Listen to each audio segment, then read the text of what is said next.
Dear students, ಈ ವರ್ಷದ SSLC exam ಪ್ರಿಪ್ರೇಷನ್ಗಾಗಿ ನಾವು ಕಂಪಲ್ಸರಿ ಕ್ವಶನ್ ಆದಂಥ ಗಿವನ್ ಸರ್ಕಲ್ಗೆ ಎಕ್ಸ್ಟರ್ನಲ್ ಪಾಯಿಂಟಿಂದ ಟ್ಯಾಂಜೆಂಟ್ಸನ್ನು ಯಾವ ಥರ ಡ್ರಾ ಮಾಡೋದು ಅನ್ನೋದನ್ನು ನೋಡೋಣ. ಇಲ್ಲಿ ಪ್ರಾಬ್ಲಮ್ ಕೊಟ್ಟಿದ್ದಾರೆ. Draw a circle of radius 4 cm from a point 9 cm away from its centre.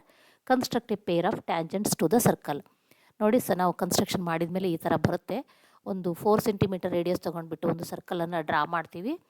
ಈ ಸೆಂಟರಿಂದ ಸರ್ಕಲ್ನ ಸೆಂಟರಿಂದ 9 cm ಡಿಸ್ಟೆನ್ಸಲ್ಲಿ ಎ ಒಂದು ಪಾಯಿಂಟನ್ನು ಮಾರ್ಕ್ ಮಾಡ್ಕೊಂಡಿದ್ದೀವಿ. ಇಲ್ಲಿಂದ ನಾವು ಎರಡು ಟ್ಯಾಂಜೆಂಟ್ಸನ್ನು, ಏನು ಬ್ಲ್ಯಾಕ್ ಕಲರಲ್ಲಿ ಕಾಣ್ತಾ ಇದೆ, ಎರಡು ಟ್ಯಾಂಜೆಂಟ್ಸನ್ನು ಡ್ರಾ ಮಾಡಬೇಕಾಗತ್ತೆ. ಸೊ ಈ ಒಂದು ಪ್ರೋಸೆಸ್ ಯಾವ ಥರ ಇದೆ, ಯಾವ ಥರ ಡ್ರಾ ಮಾಡ್ಬೋದು ಅನ್ನೋದನ್ನು ನೋಡೋಣ. ಇದು ಕಡ್ಡಾಯವಾಗಿ ಪ್ರತಿ ವರ್ಷ ಈ ಪ್ರಶ್ನೆಯನ್ನು ಕೇಳಲಾಗುತ್ತೆ. ಹಾಗಾಗಿ ನೀವು ಇದನ್ನು ಚೆನ್ನಾಗಿ ಪ್ರಾಕ್ಟೀಸ್ ಮಾಡಿ.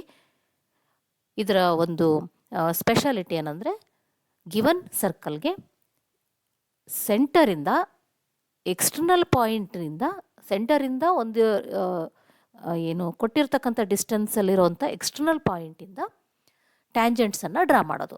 ಇನ್ನೊಂದು ವಿಧಾನ ಬರುತ್ತೆ, ಆ್ಯಂಗಲ್ ಬಿಟ್ವೀನ್ ದ ಟ್ಯಾಂಜೆಂಟ್ಸ್ ಮತ್ತು ಆ್ಯಂಗಲ್ ಬಿಟ್ವೀನ್ ದ ರೇಡಿಯೈ ಕೊಟ್ಟಾಗ ಅದು ಒಂದು ರೀತಿಯಲ್ಲಿ ಬರುತ್ತೆ. ಇದು ಸೆಂಟರಿಂದ ಒಂದು ಡಿಸ್ಟೆನ್ಸ್ ಕೊಟ್ಬಿಟ್ಟು ಅಲ್ಲಿ ಎಕ್ಸ್ಟರ್ನಲ್ ಪಾಯಿಂಟನ್ನು ಮಾರ್ಕ್ ಮಾಡಿ ಅಲ್ಲಿಂದ ಟ್ಯಾಂಜೆಂಟ್ಸನ್ನು ಡ್ರಾ ಮಾಡೋದು ಯಾವ ಥರ ಅನ್ನೋದು ಈ ಒಂದು ಕನ್ಸ್ಟ್ರಕ್ಷನಲ್ಲಿ ನೋಡೋಣ. ನಾವು ಈಗ ಮೆಥಡನ್ನು ನೋಡ್ತಾ ಹೋಗೋಣ. ಮೊದಲಿಗೆ draw a circle of radius 4 cm from a point 9 cm away from the centre. So ಇಲ್ಲಿ ರೇಡಿಯಸ್ ಕೊಟ್ಟಿದ್ದಾರೆ. ಆ 4 cm ರೇಡಿಯಸನ್ನು ಕಂಪಾಸಲ್ಲಿ ತಗೋಬೇಕು. ನಂತರ ನೀವು ಆ 4 cm ರೇಡಿಯಸನ್ನು ತೊಗೊಂಡ್ಬಿಟ್ಟು ಒಂದು ಸರ್ಕಲನ್ನು ಕನ್ಸ್ಟ್ರಕ್ಟ್ ಮಾಡ್ಕೋಬೇಕಾಗತ್ತೆ. 4 cm ಕರೆಕ್ಟಾಗಿ 0 to 4 ಅಳತೆಯಲ್ಲಿ ತೊಗೋಬೇಕು. 0 to 4 ಒಂದು ಸ್ಕೇಲ್ನಲ್ಲಿ ನೀವು ಕಂಪಾಸನ್ನು ಜೋಡಿಸ್ಬಿಟ್ಟು 0 to 4 ಅಳತೆ ತಗೊಂಡು 4 cm 4 cm ರೇಡಿಯಸ್ ಇರೋ ಒಂದು ಸರ್ಕಲನ್ನು ಕನ್ಸ್ಟ್ರಕ್ಟ್ ಮಾಡಿಬಿಟ್ಟು ನೋಡಿ 9 cm ಅವೇ ಇಲ್ಲಿ ಈ ಸೆಂಟರಿಂದ ನೀವು ಸ್ಕೇಲ್ ಇಟ್ಬಿಟ್ಟು ಇಲ್ಲಿಂದ 9 cm ದೂರದಲ್ಲಿ ಒಂದು ಪಾಯಿಂಟನ್ನು ಮಾರ್ಕ್ ಮಾಡಬೇಕು. ಅಲ್ಲಿಂದ ಜಾಯಿನ್ ಮಾಡಬೇಕು. ಇದು ಸೆಂಟರಿಂದ 9 cm ದೂರದಲ್ಲಿದೆ. 4 cm ರೇಡಿಯಸ್ ಇರೋ ಒಂದು ಸರ್ಕಲ್ ಡ್ರಾ ಮಾಡಿದ್ದೀವಿ. ನಂತರ 9 cm ಡಿಸ್ಟೆನ್ಸಲ್ಲಿ ಒಂದು ಪಾಯಿಂಟ್ ಮಾರ್ಕ್ ಮಾಡಿ, ಆಮೇಲೆ ಈ OA ಲೈನ್ ಏನಿದೆ ಇದರ ಮೋರ್ ದ್ಯಾನ್ ಹಾಫ್ನಷ್ಟು ರೇಡಿಯಸ್ ತೊಗೊಂಡು ಏನಲ್ಲಿ ಮೇಲೆ ಮತ್ತು ಕೆಳಗೆ, ಯಾವ ಈ OA ಲೈನ್ನ ಮೇಲೆ ಮತ್ತು OA ಲೈನ್ನ ಕೆಳಗೆ ಎರಡು ಆರ್ಕನ್ನು ಡ್ರಾ ಮಾಡ್ತೀವಿ. ರೇಡಿಯಸ್ ಎಷ್ಟು ತೊಗೋಬೇಕು? ಮೋರ್ ದ್ಯಾನ್ OAನ more than half of the OA. ಇಲ್ಲಿ ನೋಡಿ, ಇಲ್ಲಿ ಮೋರ್ ದ್ಯಾನ್ ಹಾಫ್, ಈ OA ಲೈನ್ನ ಹಾಫ್ ಆಫ್ ದ ರೇಡಿಯಸ್ ತೊಗೊಂಡ್ಬಿಟ್ಟು ಈ O ಮತ್ತು A ಎರಡೂ ಪಾಯಿಂಟಲ್ಲಿ ನೀವು ಕಂಪಾಸನ್ನು ಇಟ್ಬಿಟ್ಟು ಎರಡು ಆರ್ಕ್ಗಳನ್ನು ಡ್ರಾ ಮಾಡಬೇಕಾಗತ್ತೆ. ಮತ್ತೊಂದು ಸರ್ತಿ ಹೇಳ್ತೀನಿ. ಇಲ್ಲಿ O ಇಂದ ಮೋರ್ ದ್ಯಾನ್ ಹಾಫ್ ಇಷ್ಟು ರೇಡಿಯಸ್ ತೊಗೊಂಡ್ಬಿಟ್ಟು ಇಲ್ಲಿ ಒಂದು ಆರ್ಕ್ ಎಳಿತೀವಿ. ಅದೇ ರೇಡಿಯಸ್, ಅದೇನು ಮೋರ್ ದ್ಯಾನ್ ಹಾಫ್ ಅಷ್ಟೇ ತೊಗೊಂಡಿರ್ತೀವಲ್ಲ ಅದನ್ನೇ ಚೇಂಜ್ ಮಾಡಬಾರ್ದು. ಅಲ್ಲಿಂದನೇ ಮತ್ತೆ ಎ ಪಾಯಿಂಟಲ್ಲಿ ಇಟ್ಬಿಟ್ಟು ಅವುಗಳನ್ನು ಕಟ್ ಮಾಡ್ತೀವಿ. ಸೊ O ಮತ್ತು A ಎರಡೂ ಪಾಯಿಂಟಿಂದ same radius more than half ಏನು ತೊಗೊಂಡಿರ್ತೀವಿ, ಅದರಿಂದ OA ಮೇಲೆ ಮತ್ತು OA ಕೆಳಗೆ ಎರಡು ಆರ್ಕ್ಗಳನ್ನು ಡ್ರಾ ಮಾಡಿ ಒಂದಕ್ಕೊಂದು ಇಂಟರ್ಸೆಕ್ಟ್ ಆಗ್ತಕ್ಕಂಥ ಪಾಯಿಂಟ್ಗಳನ್ನು ಜಾಯಿನ್ ಮಾಡ್ತೀವಿ. ನೋಡಿ, O ಮತ್ತು A ಎರಡೂ ಪಾಯಿಂಟಿಂದ ಆರ್ಕ್ಗಳನ್ನು ಡ್ರಾ ಮಾಡಿದ್ವಿ, ಇಂಟರ್ಸೆಕ್ಟ್ ಆಗಿದ್ದಾವೆ, ಅವುಗಳನ್ನು ಜಾಯಿನ್ ಮಾಡ್ತೀವಿ. ಇದು ಲೈನ್ ಬೈಸೆಕ್ಟರ್ ಆಯಿತು. OAಯನ್ನು ನಾವು ಬೈಸೆಕ್ಟ್ ಮಾಡಿದ್ವಿ, ಎರಡು ಈಕ್ವಲ್ ಪಾರ್ಟ್ಸ್ ಮಾಡ್ಕೊಂಡ್ವಿ. ಸೊ ಈಗ ಇಲ್ಲಿ ನಾವು ಇನ್ನೊಂದು ಸರ್ಕಲನ್ನು ಡ್ರಾ ಮಾಡ್ತೀವಿ. ಇದೊಂದು ಪಾಯಿಂಟನ್ನು ಮಾರ್ಕ್ ಮಾಡ್ಕೊಳ್ಳೋಣ. ನೋಡಿ, ಇಲ್ಲಿ ಪಾಯಿಂಟ್ ಮಾರ್ಕ್ ಮಾಡ್ಕೊಂಡ್ಬಿಟ್ಟು ಅದಕ್ಕೆ ಅಲ್ಲಿಂದ ಕರೆಕ್ಟಾಗಿ OAನಷ್ಟು ರೇಡಿಯಸ್ ತೊಗೊಂಡು ನೋಡಿ ಈ ಪಾಯಿಂಟ್ ಮಾರ್ಕ್ ಮಾಡ್ಕೊಂಡ್ಬಿಟ್ಟು OA ಅಲ್ಲ, ಇಲ್ಲಿಂದ A ಅಥವಾ ಇಲ್ಲಿಂದ O, ಈ ಮಧ್ಯದ ಬಿಂದುವಿನಿಂದ A ಬಿಂದುವಿನಷ್ಟು ರೇಡಿಯಸ್ ಅಥವಾ ಮಧ್ಯದ ಬಿಂದುವಿನಿಂದ ಈ O ಬಿಂದುವಿನಷ್ಟು ರೇಡಿಯಸ್, ಅಲ್ಲಿಗೆ OAನ ಎಕ್ಸಾಕ್ಟ್ಲಿ ಅರ್ಧದಷ್ಟು ರೇಡಿಯಸ್ ತೊಗೊಂಡ್ಬಿಟ್ಟು ಈ ಮಧ್ಯ ಬಿಂದು ಏನು ಬಂದಿರುತ್ತೆ, ಮಿಡಲ್ ಪಾಯಿಂಟ್, ನಾವೇನು ಲೈನ್ ಬೈಸೆಕ್ಟ್ ಮಾಡಿದ್ದೀವಿ, ಈ ಎರಡು ಲೈನ್ಗಳು ಒಂದಕ್ಕೊಂದು ಬೈಸೆಕ್ಟ್ ಆಗಿರೋ ಪಾಯಿಂಟಿಂದ ಕರೆಕ್ಟಾಗಿ ಇಷ್ಟು ರೇಡಿಯಸ್ ತೊಗೊಂಡ್ಬಿಟ್ಟು ಒಂದು ಸರ್ಕಲನ್ನು ಈ OA ಲೈನನ್ನು ಎಂಡ್ ಪಾಯಿಂಟ್ಸ್ ಥ್ರೂ ಹೋಗೋ ರೀತಿಯಲ್ಲಿ ಸರ್ಕಲನ್ನು ಡ್ರಾ ಮಾಡ್ತೀವಿ. ಸೊ OA ಲೈನನ್ನು ನಾವು ಬೈಸೆಕ್ಟ್ ಮಾಡ್ಕೊಂಡ್ಬಿಟ್ಟು ಅದರ ರೇಡಿಯಸ್ನ ಸಹಾಯದಿಂದ ಇನ್ನೊಂದು ಸರ್ಕಲನ್ನು ಡ್ರಾ ಮಾಡಿದ್ದೀವಿ. ನಂತರ ವೆರಿ ಇಂಪಾರ್ಟೆಂಟ್ ಥಿಂಗ್.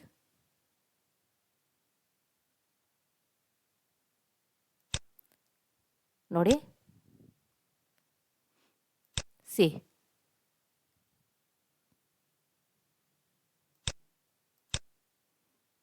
ಸಾರಿ,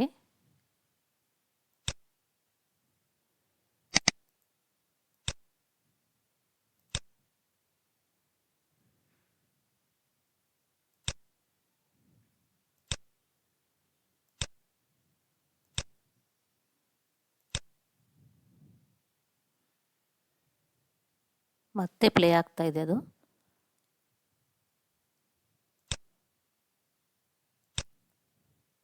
ಒಂದು ಸರ್ಕಲನ್ನು ಡ್ರಾ ಮಾಡ್ತಿದ್ದೀವಿ, ರಿವೈಸ್ ಆಗುತ್ತೆ ನೋಡ್ಬಿಡೋಣ. ಒಂದು ಸರ್ಕಲನ್ನು ಡ್ರಾ ಮಾಡ್ತೀವಿ, 4 ಸೆಂಟಿಮೀಟರ್ ರೇಡಿಯಸ್ ಇರೋದು. ಅಲ್ಲಿಂದ 9 ಸೆಂಟಿಮೀಟರ್ ಡಿಸ್ಟೆನ್ಸಲ್ಲಿ ಒಂದು ಪಾಯಿಂಟನ್ನು ಮಾರ್ಕ್ ಮಾಡ್ತೀವಿ.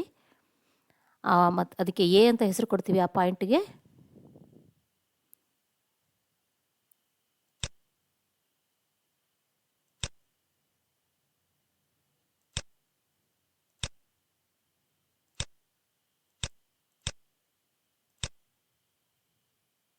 ನೋಡಿ, ಮೇಲೆ ಒಂದು ಕೆಳಗೆ ಒಂದು ಆರ್ಕನ್ನು ಡ್ರಾ ಮಾಡ್ತೀವಿ. ಮೋರ್ ದೆನ್ ಹಾಫ್ ರೇಡಿಯಸ್ ತೊಗೊಂಡಿರ್ತೀವಿ, ನೆನಪಿರಲಿ. ಓ ಎನ more than half radius ತೊಗೊಂಡಿರ್ತೀವಿ.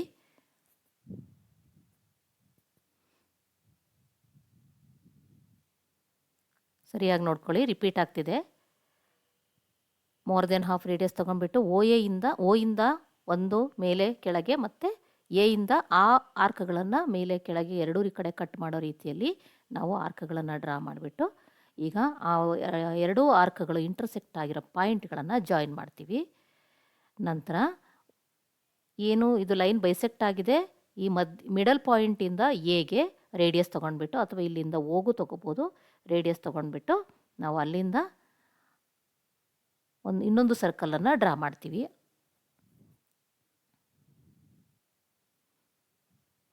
So ಈ ಸರ್ಕಲ್ ವೆರಿ ಇಂಪಾರ್ಟೆಂಟ್. ಇಲ್ಲಿ ನೋಡಿ, ಈ ಸರ್ಕಲ್ ವೆರಿ ಇಂಪಾರ್ಟೆಂಟ್. ಈ ಎರಡೂ ಸರ್ಕಲ್ಗಳು ಒಂದಕ್ಕೊಂದು ಇಂಟರ್ಸೆಕ್ಟ್ ಆಗೋ ಪಾಯಿಂಟನ್ನು ನೀವು ಚೆನ್ನಾಗಿ ನೋಟ್ ಮಾಡ್ಕೋಬೇಕು. ಆ ಪಾಯಿಂಟ್ಗಳೇ ನಮಗೆ ಪಾಯಿಂಟ್ ಆಫ್ ಟ್ಯಾಂಜೆಂಟ್ ಆಗಿರ್ತವೆ. ಸೊ ಈ ಎರಡೂ ಸರ್ಕಲ್ಗಳು, ಗ್ರೀನ್ ಮತ್ತು ಬ್ಲೂ ಲೈನಲ್ಲಿ ಇರ್ತಕ್ಕಂಥ ಸರ್ಕಲ್ಗಳನ್ನು ನೀವು ಗಮನದಲ್ಲಿ ಇಟ್ಕೊಂಡ್ರೆ ಅವೆರಡೂ ಒಂದಕ್ಕೊಂದು ಇಂಟರ್ಸೆಕ್ಟ್ ಆಗ್ತಕ್ಕಂಥ ಪಾಯಿಂಟ್ಸ್ ಆಫ್ ಟ್ಯಾಂಜೆಂಟ್ಸ್ ಆಗಿರ್ತವೆ. ಆ ಪಾಯಿಂಟ್ ಆಫ್ ಟ್ಯಾಂಜೆಂಟ್ಸಲ್ಲಿ ನೀವು ಎ ಇಂದ ಸೇರಿಸ್ಬಿಟ್ರೆ ಅಲ್ಲಿಗೆ ನಮಗೆ ಬೇಕಾಗಿರೋ ಟ್ಯಾಂಜೆಂಟ್ಸ್ ಬರುತ್ತೆ. ಸೊ ನಮಗೆ ಬೇಕಾಗಿರೋಂಥ ಟ್ಯಾಂಜೆಂಟ್ಸ್ ಈಗ ನಾವು ಡ್ರಾ ಮಾಡಿದ್ದೀವಿ. ಕಂಪಲ್ಸರಿ ಕ್ವಶನ್ ಇದು, ಹಾಗಾಗಿ ಚೆನ್ನಾಗಿ ಪ್ರಾಕ್ಟೀಸ್ ಮಾಡಿ. All the best.